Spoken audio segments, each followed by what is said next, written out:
প্রথম সমস্যাটা একটু খেয়াল করি। আমাদেরকে দেওয়া আছে একজন সাঁতারু স্থির পানিতে ঘন্টায় 2√2 বেগে হচ্ছে যে সাঁতার কাটতে পারেন।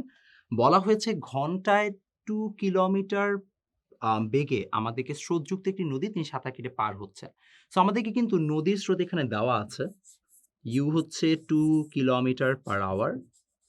এমনকি আমাদেরকে এখানে অবশ্যই সাঁতারুর বেগও দেওয়া সেটা হচ্ছে 2√2 কিলোমিটার পার আওয়ার। খুবই ভালো জিনিস আমাদেরকে দুটো ইনফরমেশন এখানে দেওয়া। একই সাথে বলা হয়েছে সর্বাপেক্ষা কম দূরত্ব অতিক্রম করে অপর তীরে পৌঁছাতে হলে তাকে কোন দিকে সাঁতার কাটতে হবে? ইম্পোর্টেন্ট একটা জিনিস।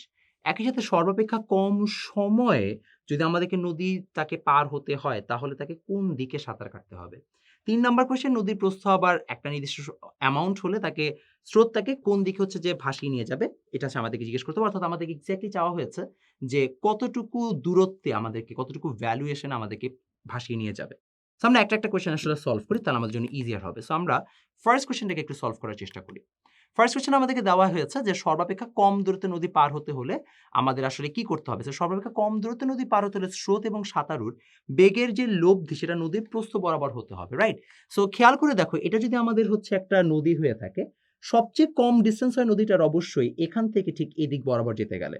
তাহলে আমাদের যদি কখনো একদম লিস্ট ডিসট্যান্স কভার করতে হয় তাহলে অবশ্যই ডিরেক্ট এখান থেকে এখানে হচ্ছে আমাদেরকে সাঁতার কেটে যেতে হবে।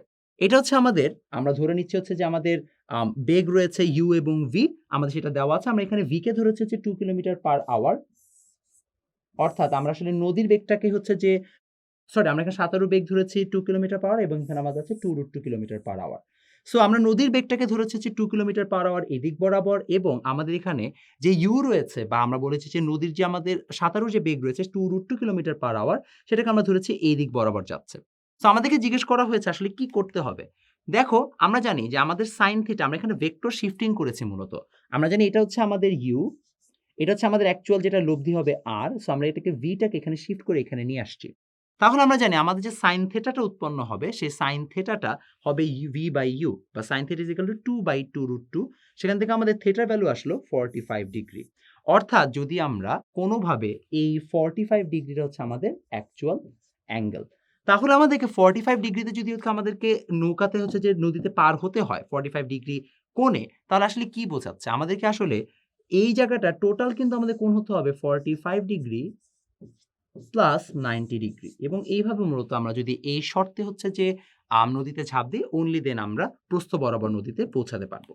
নেক্সট জায়গায় সেটা হচ্ছে আমাদের পরবর্তী ম্যাথে।